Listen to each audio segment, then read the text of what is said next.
Listo. Bueno, ¿qué les voy a mostrar? Les voy a mostrar, pues, a grandes rasgos, la acumulativa. La acumulativa se compone de 5 temas. El primer tema tiene que ver con la Revolución Rusa. El segundo es comprensión lectora. El tercero es filosofía. El cuarto es prueba saber. La prueba saber tiene que ver con las preguntas que ustedes respondieron en la clase virtual, en la evaluación virtual, las que ustedes ya respondieron. De ahí saqué 5 preguntas, ¿ya? El otro tema tiene que ver con la sociedad colonial, el último. Entonces vuelvo a repetir. La acumulativa se compone de 5 partes. La Revolución Rusa, una comprensión lectora, preguntas sobre filosofía, la prueba saber con las preguntas que ustedes ya respondieron en la prueba online, virtual, y la sociedad colonial. ¿Qué vamos a hacer hoy? Vamos a repasar 2 temas. Vamos a repasar la Revolución Rusa y la filosofía. ¿Cómo así repasarla? Pues vamos a tratar de contestarla como una especie de simulacro de la acumulativa. ¿Qué voy a preguntar? Antecedentes y los cambios más importantes. Entonces, en cuanto a Revolución Rusa, como esto queda grabado, pues obviamente ustedes pueden volverlo a reproducir. Como Revolución Rusa, voy a preguntar a grandes rasgos antecedentes, es decir, ¿qué había antes de que se iniciara la Revolución Rusa? ¿Qué había? ¿Cómo estaba conformada Rusia? ¿Cómo era su población? Y posteriormente voy a preguntar consecuencias. Entonces, pregunto, bueno, ¿qué consecuencias o qué cambios se dieron con la Revolución Rusa? ¿La Revolución Rusa qué trajo? ¿Qué trajo? Entonces, para responder esa pregunta, vamos a la guía. Vamos a ayudarnos con la guía. La guía está acá. Bueno, entonces, antecedentes de la Revolución Rusa. Aquí está. Eso está en la guía, por si quieren revisar la guía también. Inicialmente, Rusia tenía una monarquía. Vivía un zar, un gobierno de un zar. Un zar es como un rey. Entonces, el zar, gobernaba Rusia, ¿cierto? La situación de la población, de la mayoría de la población rusa era precaria, que estaba viviendo en muy malas condiciones. La mayoría eran campesinos y siervos. Eran campesinos que trabajaban en condiciones muy malas. ¿Por qué? Porque las tierras no eran de ellos, las tierras eran de la nobleza, del zar y de sus amigos los nobles. Entonces, obviamente había pobreza, había mucha hambre, la mayor cantidad de tierra era de los ricos, de los ricos. Los ricos eran los que tenían toda eh, la tierra, el poder. Se concentraban tanto el poder como las riquezas. Entonces, la riqueza estaba en manos de unos pocos. El poder está en manos de unos pocos. La tierra y sus beneficios están en manos de unos pocos. Entonces, había mucha hambre, pobreza, analfabetismo, desolación, muerte. Eso es lo que había antes. Además, había guerra. Las condiciones eran muy, muy precarias para la población. Entonces, eso hizo que, pues obviamente, la mayoría de los campesinos se rebelaran, quisieran cambiar ese orden, porque estaban bajo condiciones muy malas. Inclusive, algunos de esos campesinos vasallos eran obligados a prestar el servicio militar en zonas como Siberia, donde el frío era pues inhumano. También eran obligados a trabajar bajo condiciones muy malas como cocineros, criados, jardineros, eran prácticamente esclavizados. Entonces, aparte de ellos, podían ser vendidos y comprados. Entonces, todo ese tipo de cosas, de antecedentes, a- además, había un gran crecimiento demográfico, es decir, la población estaba creciendo mucho y al crecer mucho, pues también los alimentos escaseaban, había más pobreza.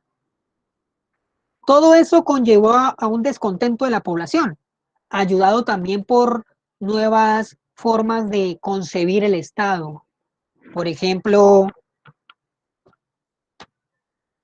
ideas como el marxismo, que ahorita vamos a verlo, marxismo, ideas como el liberalismo, como la democracia, pues empezaron a calar entre la población y ellos quisieron como que retomar una nueva forma de gobierno, una nueva forma en la que el zar obviamente entregara sus privilegios. ¿Bien? ¿Estamos claros hasta ahí? ¿Tienen alguna duda?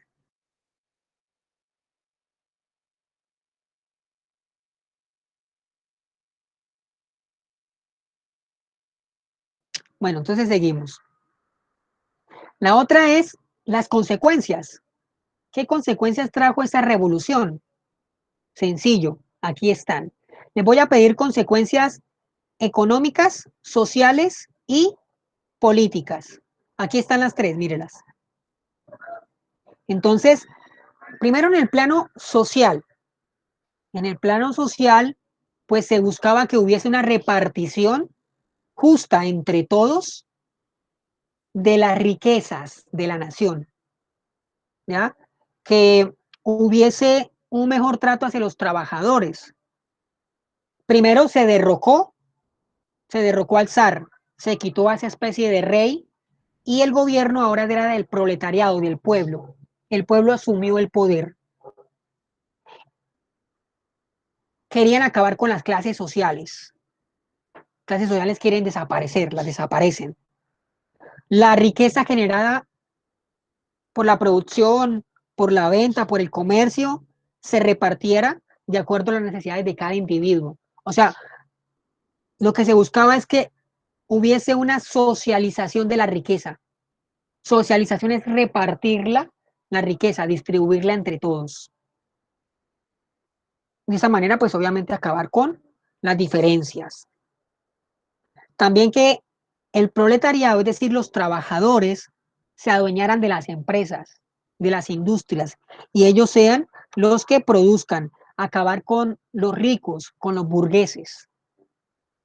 En el plano económico buscaban acabar con la propiedad privada, que fuera comunal la propiedad, que las fábricas, las minas, los puertos, los mercados, todos los productos, todos los bienes, no le pertenecieran a uno solo o a unos pocos, sino a todos.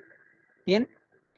Y en el plano político, querían desaparecer al Estado, es decir, que ya no necesitamos instituciones, sino más bien que el mismo pueblo sea el que se gobierne, se autogobierne. No necesitamos, por ejemplo, policía, pues porque el mismo pueblo se cuida. No necesitamos, por ejemplo, Ministerio de Educación, pues porque el mismo pueblo se educa. No necesitamos, por ejemplo, ministros, pues porque el mismo pueblo es el que se gobierna. Bien, esos son los tres cambios importantes en lo social, económico y político. ¿Alguna duda? ¿Si están aquí o no están acá? Sí, Lenin.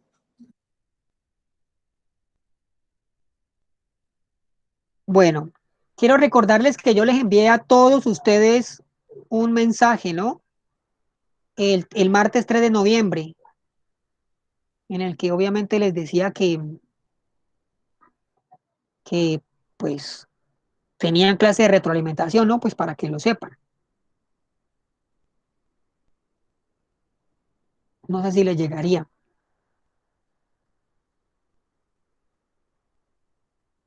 Sí, Laia, dígame, dígame. Aquí estamos para solucionar hoy los problemas. ¿Qué quiere? ¿Enviarme el trabajo?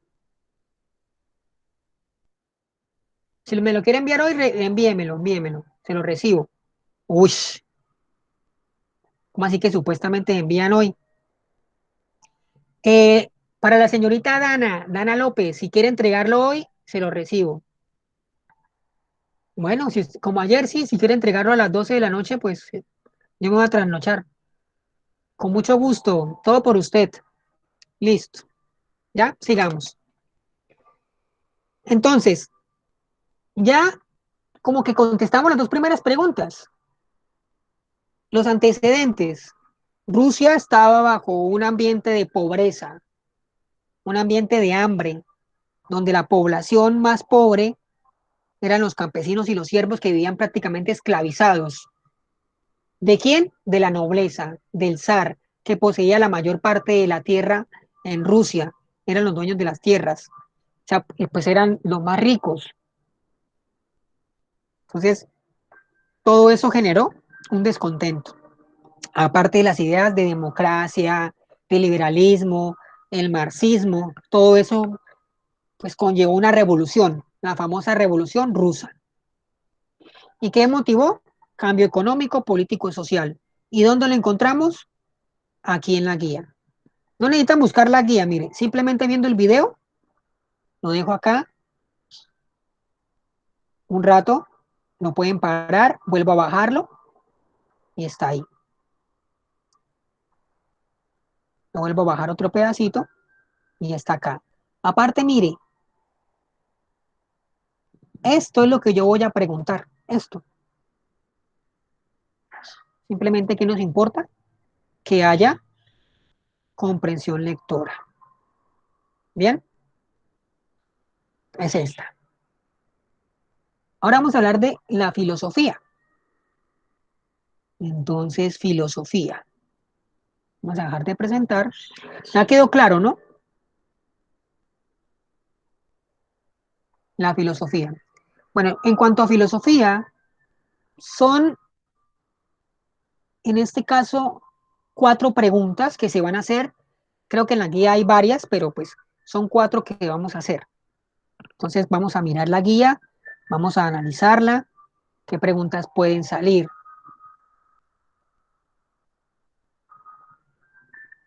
Pues porque es importante, ¿no?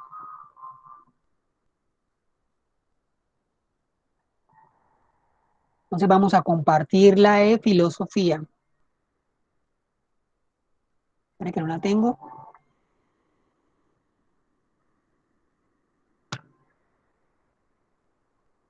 Listo.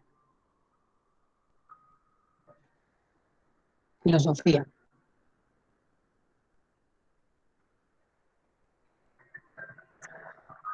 Bueno, las preguntas van a salir de aquí, de esta guía. No van a ser muy difíciles, muy difícil. Va a ser preguntas que deben contestar con un poco de lógica, ¿sí? O sea, quiero que lo hagan con un poco de lógica, pues no escriban como por escribir. Por ejemplo, Valentina, ¿qué es y para qué sirve la filosofía según usted? Cuénteme.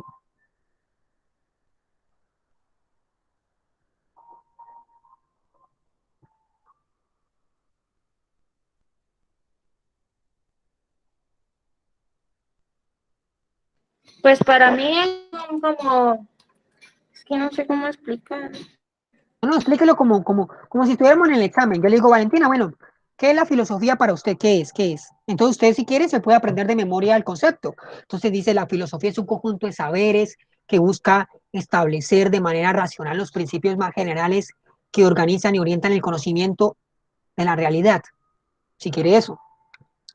Entonces vuelvo a repetir, es un conjunto de saberes que busca establecer de manera racional los principios más generales que organizan y orientan el conocimiento de la realidad, así como el saber humano y el obrar y el pensar. Entonces, en conclusión, la filosofía es esa herramienta que me permite a mí conocer la realidad. La filosofía es la herramienta que me permite entender mi realidad por medio de preguntas. A través de un ejercicio llamado pregunta y respuesta, pregunta y respuesta. A eso se llama dialéctica y mayéutica. Bien, entonces, bueno, eso lo dejamos para después. Entonces, a través de la pregunta y la respuesta, yo trato de llegar a la verdad. Entonces, la filosofía, nuevamente, para que nos quede claro, es un conjunto de saberes que busca, ¿cierto? Desde la perspectiva racional, desde la razón, desde una manera lógica, ¿cierto? Entender y comprender la realidad. Entonces, la filosofía es ese conjunto de saberes que me permiten de manera lógica conocer mi realidad. ¿Por medio de qué? Preguntas y respuestas. Eso es. Ahora sí, cuénteme lo que entendió.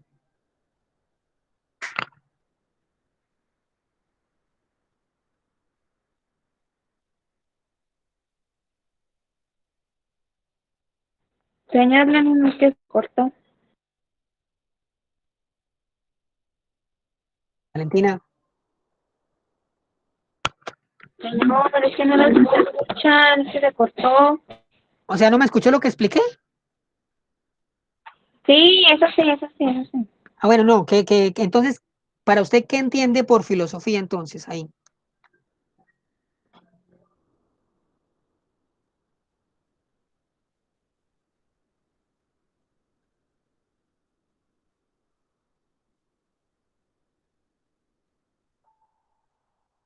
Valentina, lo que usted entendió, dígame algo. Ahorita me dice algo.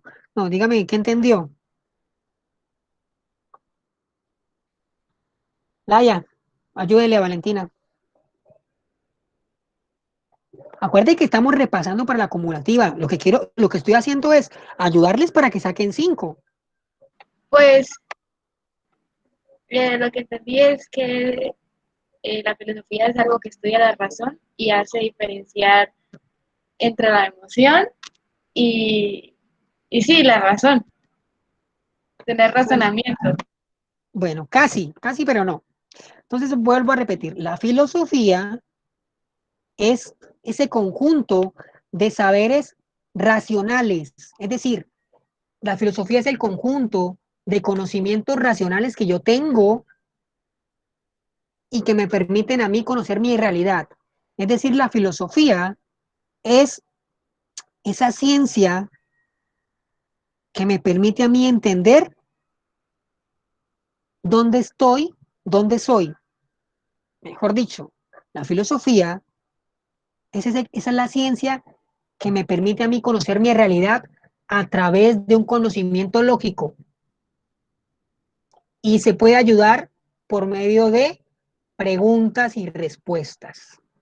¿Listo? Así. ¿Y para qué sirve?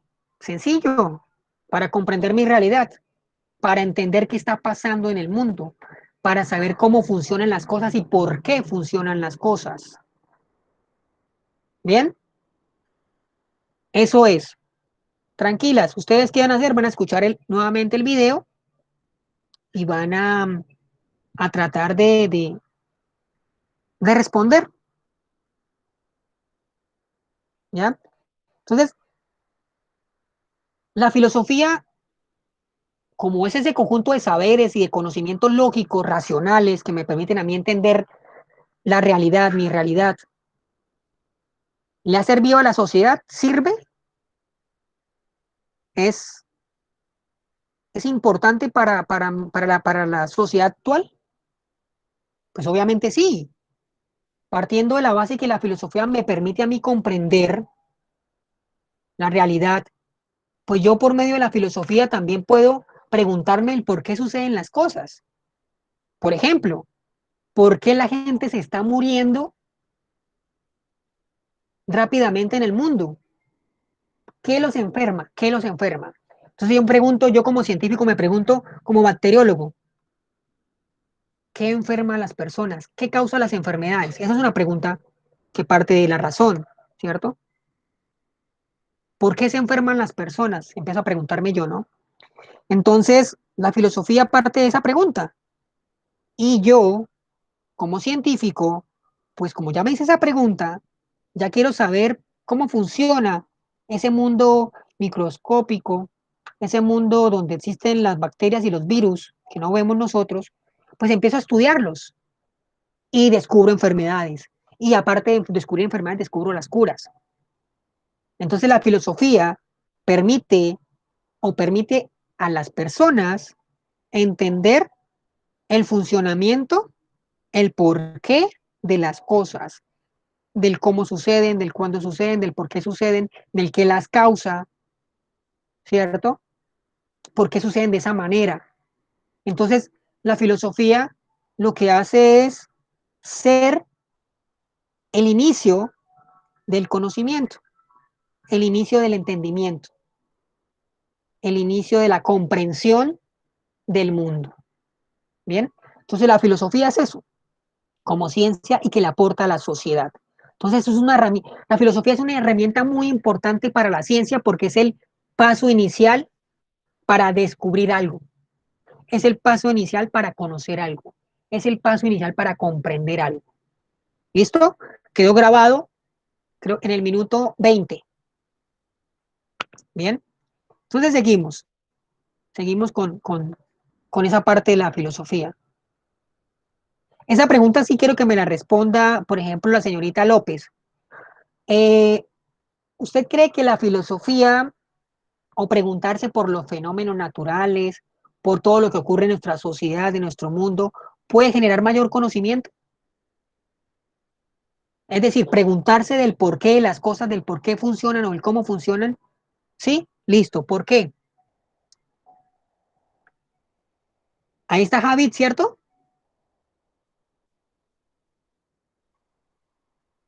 No, pero Laia ya dijo que sí, sí. Te vuelvo a hacer la pregunta. El preguntarse por el funcionamiento de las cosas permite generar mayor conocimiento. Claro que sí. Laia, mientras ella escribe, usted va a contestar.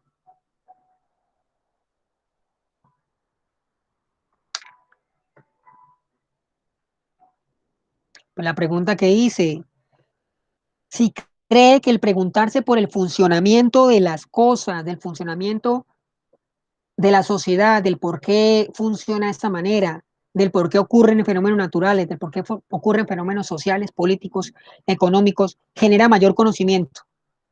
Bueno, la respuesta es sí, obviamente sí. ¿Por qué?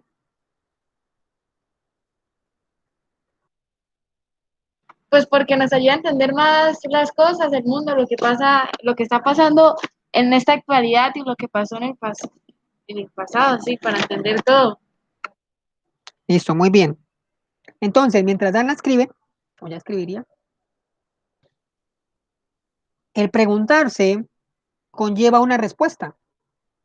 Si yo pregunto, pues espero una respuesta, ¿no? Por ejemplo, si ustedes tienen a alguien y ese alguien las engañó, ustedes cuando preguntan, pues él le va a contestar y le va a generar conocimiento, ¿no? El por qué. Bueno, entonces, por ejemplo, mejor otro ejemplo, no sé, no. Ustedes van por la calle y ven a una persona tirada en el piso con 5 tiros en la cabeza, ¿no? Entonces, ustedes preguntan, bueno, ¿de qué se murió? Pues ahí ustedes no saben de qué se murió, pero tiene 5 tiros en la cabeza. Y alguien le va a decir, no, es que le pegaron 5 tiros en la cabeza y de eso se murió. Y usted pregunta, bueno, ¿y por qué le pegaron 5? No, porque pues era una venganza. Entonces ustedes empiezan ya, por medio del chisme, pues empiezan a conocer nuevos detalles del asesinato. Eso pasa, ¿no? Bueno, qué decir, los ejemplos están muy feos. Mentiras, pasemos a un ejemplo serio. El COVID-19. Entonces hay una enfermedad que está matando a muchas personas en el mundo. Entonces vamos a preguntarnos, ¿qué causa el COVID-19? Y empezamos a estudiar y descubrimos que era un murciélago y después que no era un murciélago, que era otro animal. Descubrimos que fue en China, en Wuhan. Después descubrimos que supuestamente fue creado por el hombre en un laboratorio. Y empezamos a descubrir un montón de cosas. Entonces eso genera conocimiento. Vamos a empezar a conocer. Entonces antes no conocíamos acerca de los coronavirus, que eran eso. Después ya sabemos que los coronavirus son una especie de virus que tienen como coronitas, que son proteínas, y que los virus no son seres vivos, y que la gente se enferma rápidamente con el coronavirus, y que los que tengan comorbilidades, es decir, enfermedades previas, pues pueden ser más propensos a morir. Entonces empezamos a conocer acerca del coronavirus con solo preguntarnos. Entonces sí. Entonces Dana dice, porque al preguntarnos por qué ocurren ciertos fenómenos naturales, sociales, políticos, etcétera, nos genera mayor conocimiento debido a que podemos indagar en el tema a estudiar y a entender por qué el origen de ciertas cosas. Muy bien, contestó muy bien, parecido a Laia. Entonces, si ustedes contestan así, obviamente sí les va a ir muy bien en la prueba. ¿Listo? Entonces, en conclusión, preguntar genera conocimiento. ¿Por qué? Porque el preguntar, cuando usted pregunta, obtiene una respuesta. Esa respuesta obviamente es conocimiento nuevo. ¿Qué relación existe entre la filosofía y la ciencia? Es una relación muy buena, una relación, pues, eh, una relación eh, donde se beneficia obviamente la ciencia.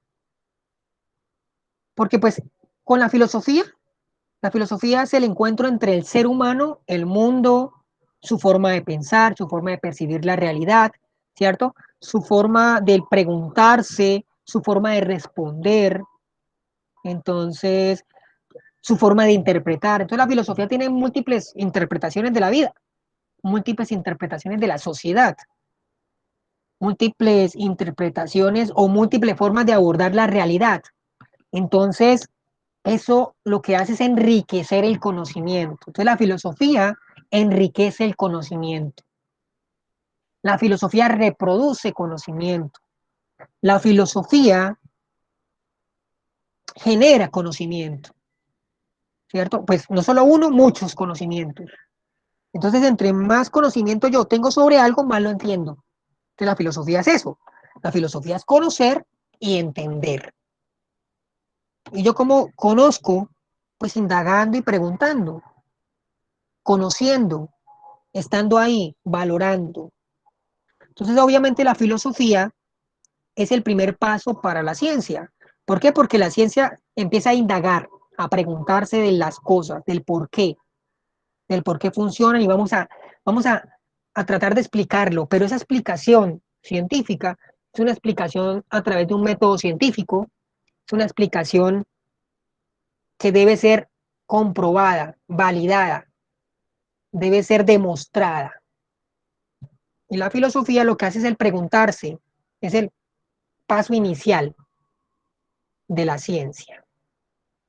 Entonces, en conclusión, la, ¿existe una relación entre la filosofía y la ciencia? Sí, sí existe. ¿Por qué? Porque la filosofía es el primer paso para el conocimiento científico. Porque la filosofía lo que hace es enriquecer el conocimiento. La filosofía lo que hace es reproducir muchos puntos de vista.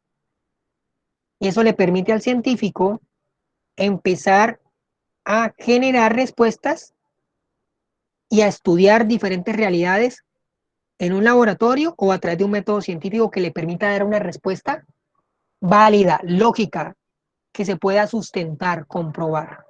Bien, eso en cuanto a la filosofía, ¿no? Entonces esa es la filosofía, eso nos permite.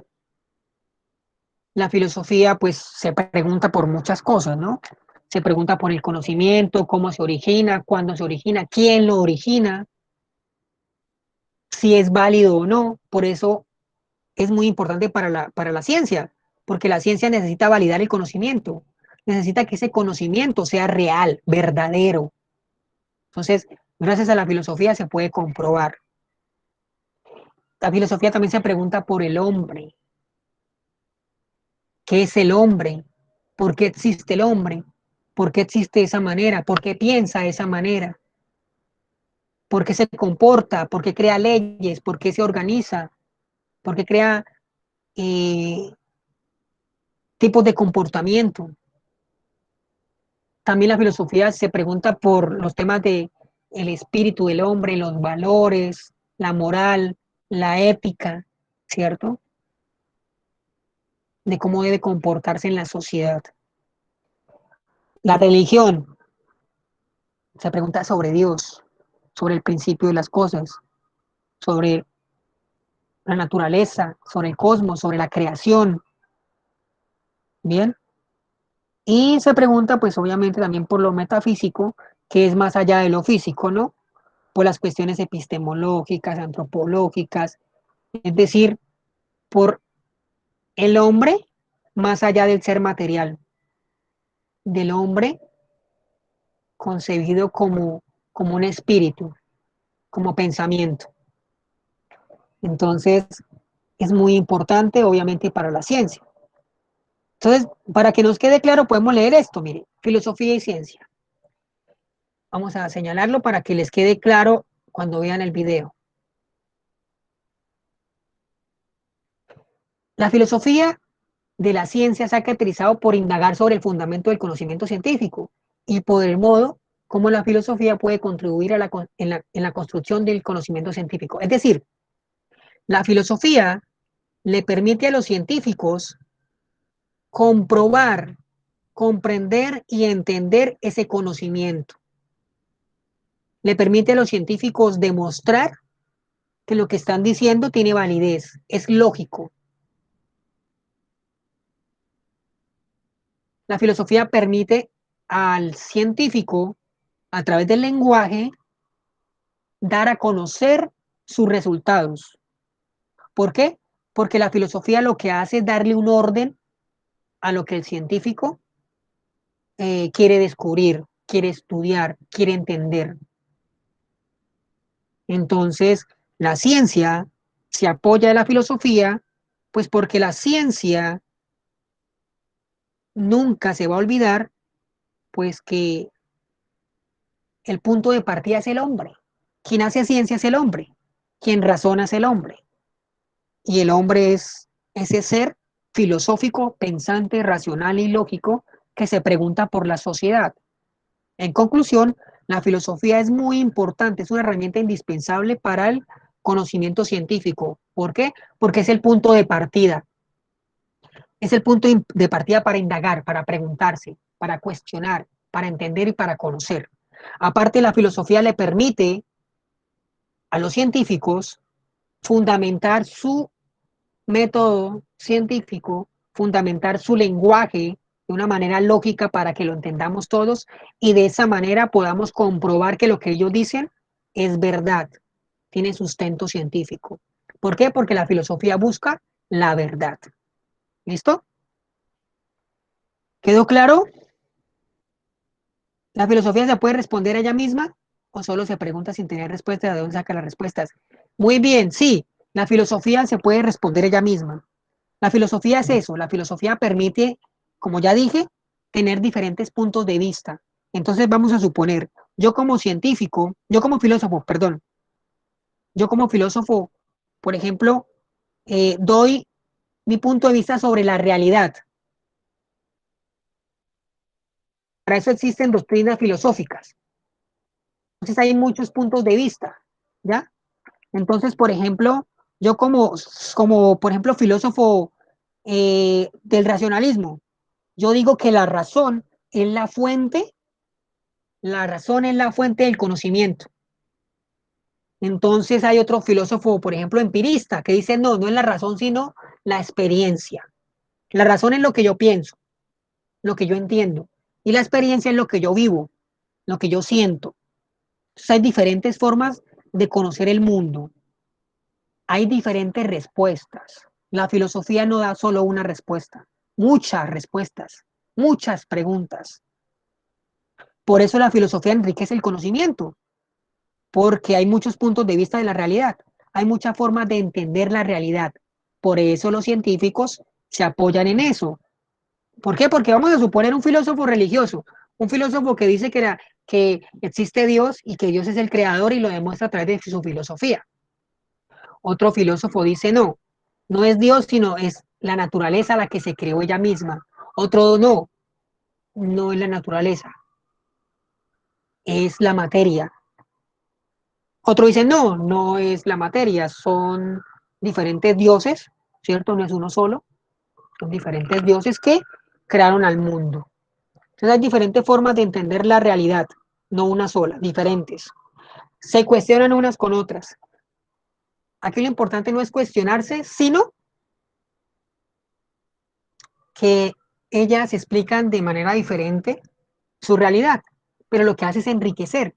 Como si ustedes, por ejemplo, cada una diera un punto de vista acerca, por ejemplo, del tema del aborto. Entonces, cada una, desde su conocimiento, desde su educación, desde su religión, ¿cierto?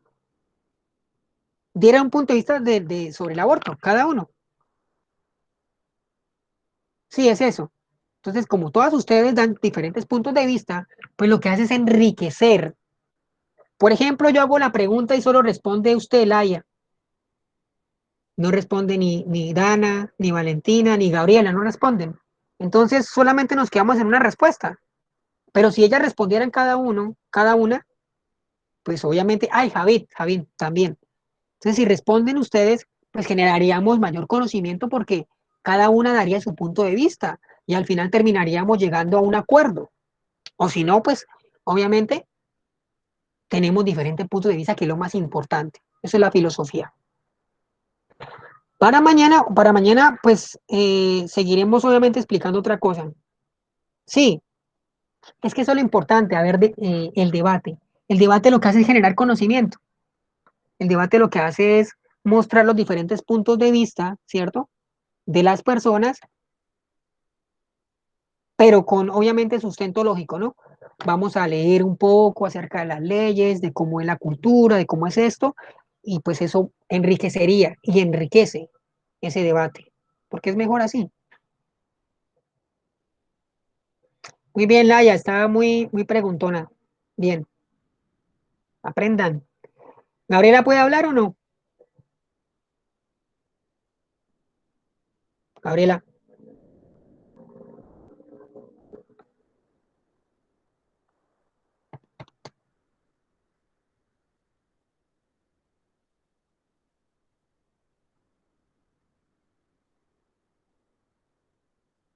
ush, que si, ¿qué opina?